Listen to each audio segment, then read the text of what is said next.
Arituko gea indarkeria matxistak sareetan dituen formaz. Eta esate dugu sareetan, baina ari gera ere bizitza errealaz ere hitz egiten.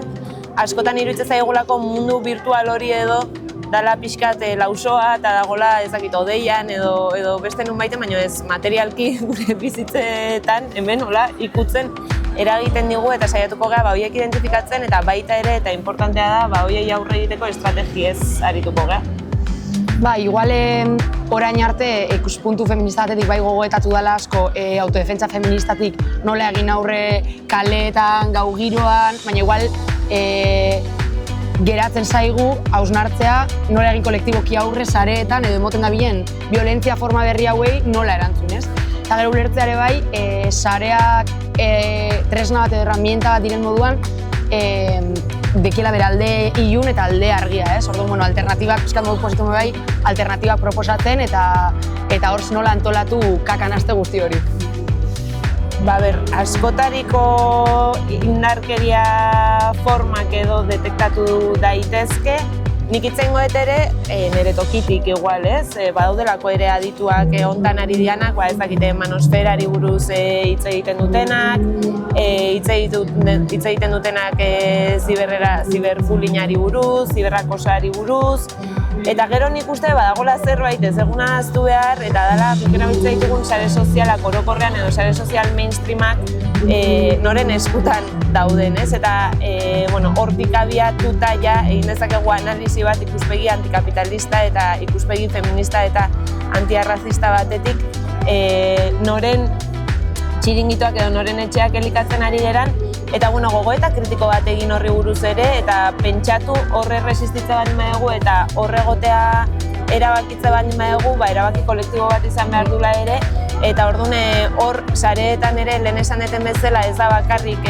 virtualki dagoen zerbait, baizik eta batzuk ahotsa eta gorputza jartzen dugu ere hor, eta orduan uste dut ahotsa eta gorputz horiek zaindu behar diala kolektiboki. Orduan nik zehazki bai jartzen dute intzidentzia gure esparruan motivazio politikoa duen indarkeria matxista virtuala detektatzen, ez? Uste dut eraso matxista jasaten ditugunean ere sareetan kasu hontan, eta ez bakarrik horregatik azpimarratzen dut ere ziberrakosoa, bikoteak hautsi eta ondorengo jazarpena eta bar hori ere ematen dela, baina kasu hontan edo niri tokatu zaiba motivazio politikoa duen indarkeria matxista virtuala jasatea, eta uste dut importantea dela azpimarratzea motivazio politikoa duela gure aurkako jazarpen matxistak. Maiderrek lehen aipatuen moduen, sarritan bi mundu izango balira moduen banatzeko joera dagoen alde, egarren, badala kanpoko munduan emoten den birprodukzio bat, ez? Eta orain aspaldian ikentuten gabizela dauela oldarraldi fascista bat, oldarraldi horrek bai dekola itzulpen bat edo sareetan, ez? Eta nahiko biztakoa da, gero gainera, hor moten diren azpila horretan, badago anonimatuaren figura, badiruli da, joko arauak desberdinak direla pantaila batetik hitz egiten danean edo aurrez aurrekoan. Sarek badeki hizkuntza propio bat, badirudi dekalogo propio bat bai badekiela, ondo dauen eta zer dauen txarto muga hori lausoagoa da, eta azken finean da, kanpoan emoten denaren islada bat.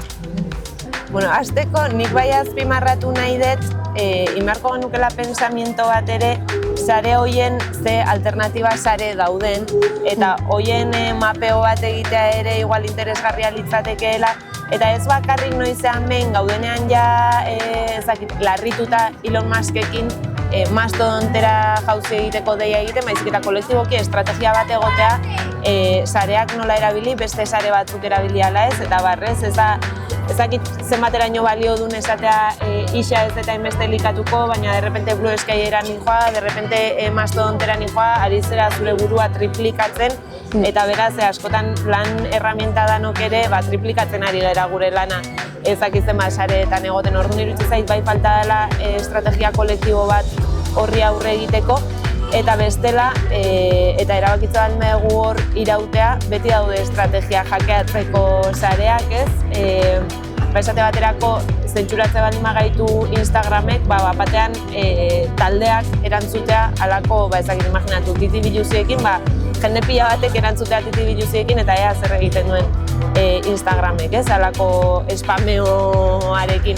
Edo ez dakit, erabakitze baldin badugu jendeak egon behar duela sare sozial horietan gure mezuak iritsi behar duelako eta konbatitu behar degulako erreakzio fascista hori guztia, gorputza jartzen du jende hori zaindu behar dugu eta tresnak eman behar dizkiogu, ez? Eta uste dut, azken finean honek guztiak erantzuten diola, tarte hartu behar degula eta pentsatu behar degula hain zaila den sareetako erritmo bizi hontan, tartetxo bat hartu behar degula pentsatzeko zein den gure estrategia kolektiboa sareetan. Ze hori ultra eskuinak oso ondo egin du eta oso ondo daki erabiltzen sareetako jolasa. Igual, nik besterik gabe esateko, hitzaldian beha aipatuko dugu sare sozialek ekarri duriela olako iraultza komunikatibo bat, edo, horrarain arte igorle hartzaile eskemak apurtu dituela guztiz, baina nik bai esango neuke, olatu horrek jo deuela nola baizabaia eta badauela krisi bat, gain informazioarekin, egiarekin, eta ikusteko da horre izalan egiten dutzegun aurre, baina bai proiektu komunikatiboetatik zein belaunaldi gisa uste dut birpentsatu behar dugu zela egiteko formak. Sarritan gainera eskerra iruditzen oso berandu egokitzen dela olako plan berrietara, ezta? Eta Maider aipatu den moduen batez be, hausnarketa kolektibo bat izan behar dela, ze individualki haulako auto individualak eta politikoak artea ondo dau, baina hausnarketan ikusten kolektiboagoa izan behar dela eta animatzera hemen herri moduen, inkluso gure sistema komunikatibotik, hain zarugarri gauzen honetan, planteamendu kolektiboak egitera.